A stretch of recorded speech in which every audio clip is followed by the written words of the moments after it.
सभासद को हिंदी दिवस की हार्दिक बधाई और शुभकामनाएं। आज के इस महत्वपूर्ण कार्यक्रम में मंच पर आसीन आज के इस कार्यक्रम के सम्माननीय अध्यक्ष विश्वविद्यालय के सम्माननीय कुलपति आदरणीय श्री दुबे जी, मुख्य अभ्यागत परम श्रद्धेय कुलाधिपति महोदय के साहित्य सखा श्री राम कुमार तिवारी जी,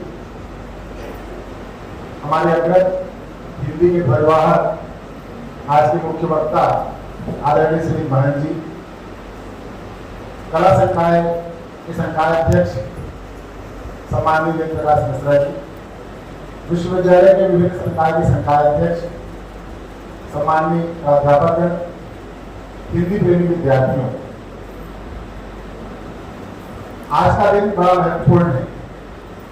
इस विश्वविद्यालय के लिए तो और भी महत्वपूर्ण हो जाता है क्योंकि हम ही वो हैं जो 2006 में इस जगह में साइंस, टेक्नोलॉजी और मैनेजमेंट को हिंदी में उस ग्रामीण एरिया में पहुंचाने का पद लेकर के आए थे। इसलिए हमारे लिए हिंदी महत्वपूर्ण है। और इसके दूसरे आयाम को मैं आपके सामने रखूं तो हमारे कुलाधिपति महोदय ने पूरे विश्व में हिंदी का ध्वज फहराने के लिए अपना पहला कदम मॉरिशस में इस वर्ष रखा है और आशा है कि हम आगे आने वाले सालों में उन 65 देशों में जरूर अपना ध्वज फहराएंगे जहां पर हिंदी का डंका बजेगा। बहुत सारी कहावतें हैं, बहुत सारी बातें हैं, पर हिंदी तो हिंदी ही है। उसकी जो समग्रता है, उसकी जो सहजता है, उसका कोई तोड़ नहीं है। तब भी और अब भी आज हम एक नई बातें हो रही है, नया प्लेटफॉर्म आया है जिस पर हम बात कर रहे हैं डिजिटल युग में हिंदी, तकनीकी विकास और भाषा का भविष्य। जो समृद्ध भाषा है, जो समृद्धि भाषा है, जो अन्य भाषा के शब्दों को अपने में समाहित करने की क्षमता रखता है, उसके विकास को लेकर के संशय नहीं है। तकनीकी आए, व्यावसायिकता आए या कुछ भी आए, आज यह गर्व का विषय है कि राष्ट्रीय शिक्षा नीति आने के बाद भाषा और भाषा के महत्व की बात की जा रही है। और बड़े लंबे समय से भारत देश के अलग अलग प्रदेशों में भाषाई लोकतंत्र का अभाव रहा है, जिसके कारण भाषा का द्वंद्व हमको दिखता है। जैसे सर ने मॉरिशस का अनुभव अपने को सुनाया तो वहां पर भाषाई लोकतंत्र दिखता है, अपनी भाषा का भी सम्मान और वैश्विक भाषा का भी सम्मान। हमारे यहाँ जब हम हिंदी को लेकर के नीचे की ओर जाते हैं तब एक द्वंद्व खड़ा हो जाता है। तो भारत में भी भाषाई लोकतंत्र की स्थापना की आवश्यकता है। आज ऊपर से लेकर के नीचे तक जब हम राष्ट्रीय शिक्षा नीति को लेकर के बात करते हैं और तकनीकी को लेकर के बात करते हैं तो बहुत सारे ऐसे इनिशिएटिव लिए गए हैं जिसके कारण जो ऐसे भाषाई हैं जिनको हिंदी नहीं आती, जिनको हिंदी बोलनी नहीं आती, उनके लिए एक प्लेटफॉर्म टेक्नोलॉजी ने तैयार किया है। आप सुने ही होंगे अनुवादिनी और भाषिणी, यूजीसी का तो इनिशिएटिव है। अनुवादिनी में आप किसी भी साइंस, टेक्नोलॉजी, सोशल साइंस जो भी है उन सबकी पुस्तकों के पीडीएफ का हिंदी में अनुवाद कर सकते हैं। या कुछ ऐसे प्राध्यापक हैं हमारे जिनको अच्छे रिसर्च पेपर इंग्लिश में मिलते हैं और उनको समझने में हिंदी की आवश्यकता होती है। तो अनुवादिनी जो है वो आपको एक प्लेटफॉर्म देता है कि आप किसी भी पीडीएफ को, किसी को भी विदिन ए मिनट आप हिंदी में चेंज कर सकते हैं। ऐसी ही भाषणी है, जब अब मैं बोल रहा हूँ या कोई दूसरी भाषा में बोल रहा है और मुझे सुनने समझने में प्रॉब्लम है तो भाषणी एक ऐसा सॉफ्टवेयर है जो आपको अपने सेट की हुई भाषा को उसको अनुवादित करके आपको सुनाएगा। मतलब मैं बोल ही रहा हूँ, कंटिन्यूस अनुवाद करके आपको एक्सप्लेन कर देगा। ये यूजीसी का एक बड़ा इनिशिएटिव है। अब टेक्नोलॉजी ने और छलांग लगाई और कंप्यूटर और मोबाइल से भी ऊपर एआई की बात आने लगी। उसका भी प्लेटफॉर्म तैयार है। सेंट्रल गवर्नमेंट ने लीला, LILA, लीला करके एक प्लेटफॉर्म बनाया है जिसका मतलब है learning Indian language through artificial intelligence. तो लीला के थ्रू भी आप हिंदी गर्व कर सकते हैं। वैसे आप वैश्विक परिदृश्य की बात की जाए तो हम टेक्नोलॉजी से विश्व के कोने कोने तक पहुंच गए हैं और सारा विश्व जो है वो भारत को बाजार की दृष्टि से भी, पुरातत्व की दृष्टि से भी, सांस्कृतिक महत्व की दृष्टि से भी, सभी दृष्टि से देख रहा है, पर्यटन की दृष्टि से भी देख रहा है। तो विश्व के साथ जो भारत का तालमेल है वो बहुत जोर से आने जाने का है। सबसे ज़्यादा स्किल्ड मैन पावर, सबसे ज़्यादा युवा हमारे हाथ में है। तो विश्व को उसकी आवश्यकता है कि ये युवा वहाँ जाएंगे, वहाँ से लोग यहाँ आएंगे। इस आदान प्रदान में जो एक ब्रिज बनेगा वो टेक्नोलॉजी है। आज सबसे ज़्यादा ऑनलाइन प्लेटफॉर्म पर हिंदी सीखने की डिमांड है। बुक्स, ईपीजी पाठशाला जैसे इनिशिएटिव ऐसे हैं जो डिजिटल प्लेटफॉर्म पर विश्व के सारे लोगों को हिंदी सिखाने के लिए सुविधा उपलब्ध कराते हैं। तमाम जो यूट्यूब चैनल्स हैं, आप स्वयं एक हिंदी की अच्छी जानकार हैं अगर और हिंदी सिखाना चाहते हैं तो आप अपना यूट्यूब चैनल भी चालू कर सकते हैं, जिसके थ्रू आप विश्व के कोने कोने में बैठे लोगों को हिंदी सिखा सकते हैं। ऐसा हमारे बहुत सारे साथी कर रहे हैं। तो निश्चित रूप से हिंदी का एक तकनीकी विकास शुरू हो चुका है और उसके प्लेटफॉर्म जो बन रहे हैं वह हिंदी को और नई ऊंचाइयों पर ले जाएगा। इसलिए भी ले जाएगा कि भाषा बहुत सहृदयी है। अपने शब्दों को आज आप देखो, उर्दू के शब्द हमारे में कैसे समाहित हो गए हैं, अंग्रेजी के शब्द समाहित हो गए हैं। इस सहृदयता ने हिंदी के प्रसार को बढ़ाया है। इस विश्वविद्यालय का जो मुख्य उद्देश्य था कि हम साइंस, टेक्नोलॉजी, कंप्यूटर, इवन कुलाधिपति महोदय की टीम ने कंप्यूटर के सारे विषयों को हिंदी में लिखा। और दूसरा महत्वपूर्ण बात मैं आपको बता रहा हूँ कि हम भाषाई लोकतंत्र का समर्थन करते हैं और हमने कंप्यूटर को, जो सर का कंप्यूटर एक परिचय पुस्तक है जो कि देश की पहली कंप्यूटर को इंट्रोड्यूस कराने वाली हिंदी की पुस्तक है, उसको सन 2000 में छत्तीसगढ़ी भाषा में अनुवाद कर दिया था विश्वविद्यालय में, आईसेट में। जानो कंप्यूटर का उस पुस्तक का नाम है। तब छत्तीसगढ़ गवर्नमेंट बनी ही थी और एक अभियान चलाया गया था, सबको ओवर कंप्यूटर अभियान। उस अभियान में उस पुस्तक की 1 लाख प्रति गांव में बांटी गई और कंप्यूटर को ग्रासरूट लेवल पर इंट्रोड्यूस किया गया। टेक टेक्नोलॉजी से और नीचे गए और फाइनेंशियल इंक्लूजन पर अभी हम काम कर ही रहे हैं, जो कंप्यूटर के हिंदी, छत्तीसगढ़ी और उसके फाइनेंशियल नीड, तीनों को इजाई करके एक सुविधा केंद्र के रूप में वहाँ पर वो स्थापित है। तो ये कुछ बड़े इनिशिएटिव भाषा को लेकर के संस्थान के द्वारा किए गए हैं। मैं एक रोचक बात बताता हूँ हिंदी की सहृदयता या छत्तीसगढ़ी की सहृदयता पर। सर ने कहा था मुझे सन 1998 में ये कंप्यूटर एक परिचय को छत्तीसगढ़ी में लिखना है। तो उस समय मैं एमएससी करने के बाद एमएस सोशलॉजी करके पीएचडी की तैयारी कर रहा था। आईसेट में फंडामेंटल ऑफ कंप्यूटर और बेसिक प्रोग्रामिंग का टीचर। तो मैंने कहा सर मैं लिख दूंगा और जानो कंप्यूटर का पुस्तक मैंने लिखा, उसको सर ने बाद में प्रकाशित कराया। तब मैं उस पुस्तक को लेकर के मेरे नाना जी डॉक्टर पालेश्वर शर्मा जी के पास गया। उन्होंने बहुत हंसी में कहा, बोलिए तुम्हारे शब्दों को मैं छत्तीसगढ़ी में कहाँ से पैदा करूँगा, छत्तीसगढ़ी के तो अपने शब्द हैं और जब मैं उसे लिखूंगा तो वो कंप्यूटर नहीं रह जाएगा। तो बोले तुम उन शब्दों को ऐसे ही लिखो और उसका जो एक्सप्लेनेशन पार्ट है उसको तुम छत्तीसगढ़ी में लिखो। तो वो पुस्तक कुछ वैसा बना और उसको छत्तीसगढ़ गवर्नमेंट ने अप्रिशिएट किया और तब उसकी 1 लाख प्रतियां बटी। तो भाषाई लोकतंत्र की हम समर्थन करते हैं और सारी भाषाओं में हम पहुँचाना चाहते हैं, पर जिस तक पहुँचाना है उसकी भाषा में पहुँचाना, ये जो मुख्य उद्देश्य है उस पर हमको काम करने की जरूरत है। और मैं बार बार इस मंच से और भी कहता हूँ, भाषा डॉक्टर प्रकाश मिश्र जी, डॉक्टर अरविंद तिवारी जी और आज के हमारे मुख्य अतिथि हिंदी कवि, कविता और कथा जगत के समर्थ हस्ताक्षर राम कुमार तिवारी जी, उपस्थित सभी प्राध्यापकगण, विद्यार्थीगण, सर्वप्रथम आप सबको हिंदी दिवस की हार्दिक शुभकामनाएं और बधाई। कुछ बातें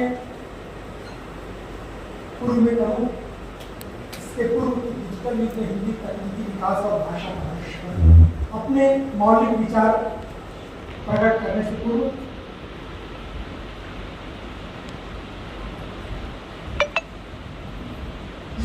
तो इस विद्यालय के, इस महाविद्यालय, इस विश्वविद्यालय, इतने और भी शैक्षणिक संस्थान इससे जुड़े हुए।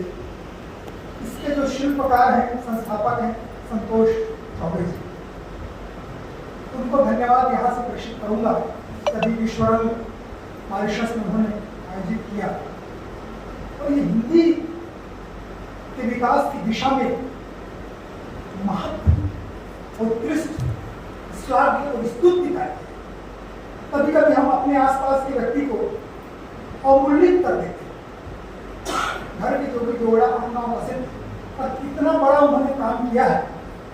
मैं कोई प्रशस्ति वाचन नहीं कर रहा हूँ, मेरा भी उनके पूर्वजों से संबंध रहा है, प्रकट करता हूँ। 1970 में जब मैं गांव से भारद्वाज के पास मेरा झरना गांव में पढ़ने आया, बाबा जी मंत्री थे मध्य प्रदेश में उस समय, लोक निर्माण मंत्री, उनके 11th थे और मैं 9th में आया 70 में, शासकीय बहुउद्देशीय स्तर माध्यमिक विद्यालय। तब मैं समझता हूँ उनकी चाचा है संतोष चौबे, त्रिलोकी प्रसाद चौबे, उनके चाचा थे, वो हमारे प्रिंसिपल थे। जगन्नाथ प्रसाद चौबे जी 55-56 में यहाँ रहे, 56 में मेरा जन्म हुआ है। उनके जो अनुज हैं त्रिलोकी प्रसाद चौबे हमारे प्राचार्य थे, तो उनकी किताब, गणित की किताब चलती थी, तो उसमें बड़ी प्रेरणा और बड़ी जिज्ञासा थी कि हमारे प्राचार्य उनकी किताब चल रही है, हम गणित को पढ़ रहे हैं। मैं गाँव का विद्यार्थी, इस समय किसी का इस तरह से प्रकाशन हुआ, किसी किताब के लेखक होना एक सेलिब्रिटी जैसा था। और बायोलॉजी की किताब भी CN मोदी वाले को चल रही थी। मैं आपको बता रहा हूँ कि एक पाठक और एक छात्र जो सीधे गांव से आता है, क्या प्रतिक्रिया, और उसी समय उन्होंने शय चतुर्वेदी को बुलाया काव्य पाठ के लिए, और उसी समय लक्ष्मी टाकी, जब तो टाकी खत्म हो, उस समय उपहार फिल्म चल रही थी जिसमें शय चतुर्वेदी जी का अनुभव था। मैं समझता हूँ उसमें जया भादुरी को लिखा या भूमिका निभा रहे थे।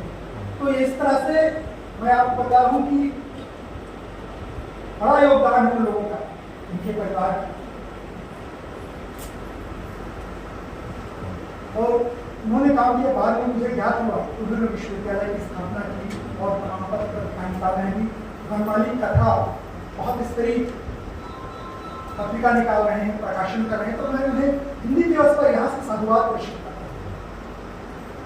दूसरी बात, हिंदी पर थोड़ी बात की जाए, हम कहाँ हैं और विश्व में हिंदी कहाँ है, तो मैं तकनीकी युग में प्रवेश करने का प्रयास करूँगा।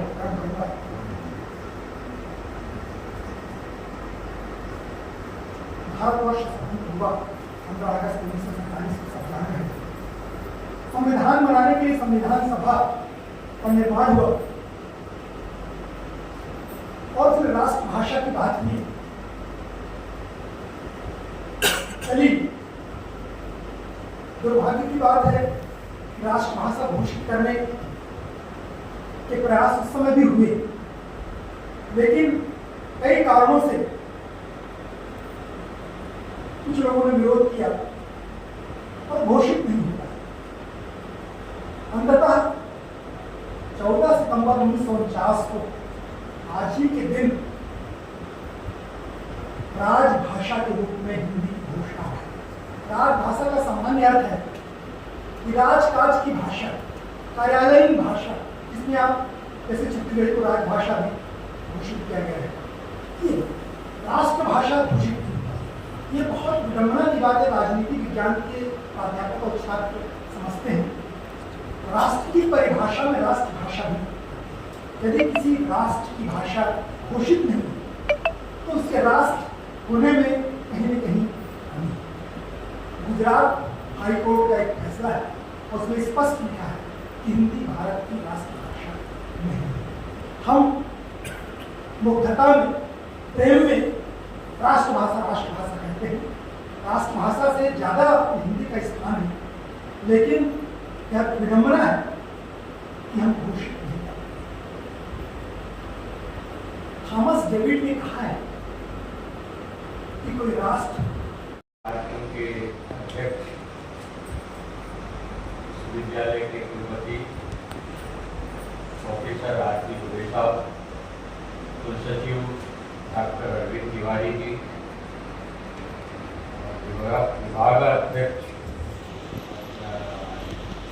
मिश्रा जी डॉक्टर बी मिश्रा जी और आज के मुख्य वक्ता योधर महंत साहब और सामने उपस्थित सभी सम्मानित सम्मानशील धर्मा साधकगण और हमारे युवा साथियों, हिंदी का दायित्व आप सबके एक अनुभव का है। हिंदी के देह की बात और उसके तकनीकी पक्ष की बात काफ़ी हुई, उसकी भूमिका अरविंद जी ने रखी और बाद में महंत साहब ने भी उसकी विभिन्न आयामों पर बात की। मैं थोड़ी हिंदी की आत्मा की बात करूँगा।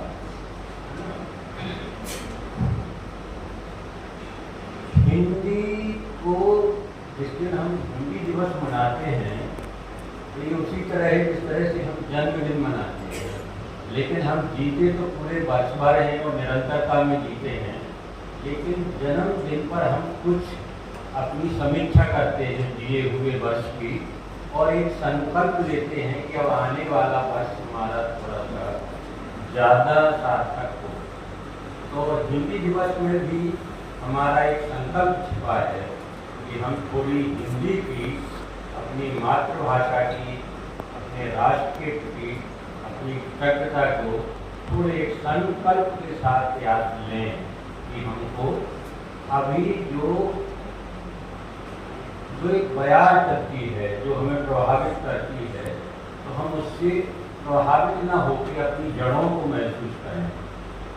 तो अब इसको इतनी विडम्बनाएँ हैं क्योंकि ये इतना बड़ा विषय है हिंदी पर बोलना कि हमारी ये राष्ट्रभाषा क्यों नहीं हो पाई। तो इसके लिए हमें 200 वर्ष का प्रत्यक्ष व अप्रत्यक्ष जो अंग्रेजों का शासनकाल रहा उसको देखना होगा कि अंग्रेजों ने हमारे राष्ट्रीय बोध को, हमारे भारतीय बोध को तोड़ने के लिए कितने मतलब रणनीति के साथ योजनाबद्ध तरीके से कितने उपक्रम किए कि हम जो हमारी वैविध्यता है वो हमारे बहुत बड़ी मजबूती हुआ करती थी, वो हमारी सबसे बड़ी कमजोरी हो गई।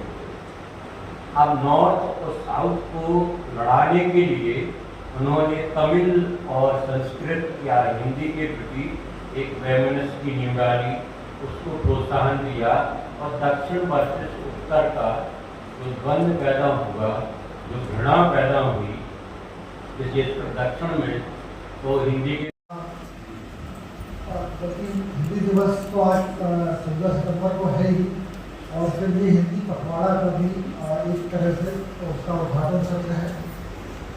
मैं इसकी शुभकामनाएं देता हूँ। इस अवसर पर हमारे साथ जो है उपस्थित हैं मंच पर आदरणीय राम कुमार जी, साथ में आदरणीय महंत जी, विश्वविद्यालय के कुलसचिव आदरणीय तिवारी जी, संकाय अध्यक्ष आदरणीय मिश्रा जी, सभी संकाय अध्यक्ष और प्राध्यापक अधिकारीगण और हमारे विद्यार्थी। तो हिंदी दिवस की बहुत शुभकामनाएं। क्योंकि समय बहुत अधिक हो गया है, कार्यक्रम 12 बजे शुरू होना था और लेट हुआ और फिर काफ़ी समय हो चुका है, तो मुझे लगता है आप बोझिल भी हो गए होंगे बहुत जल्दी।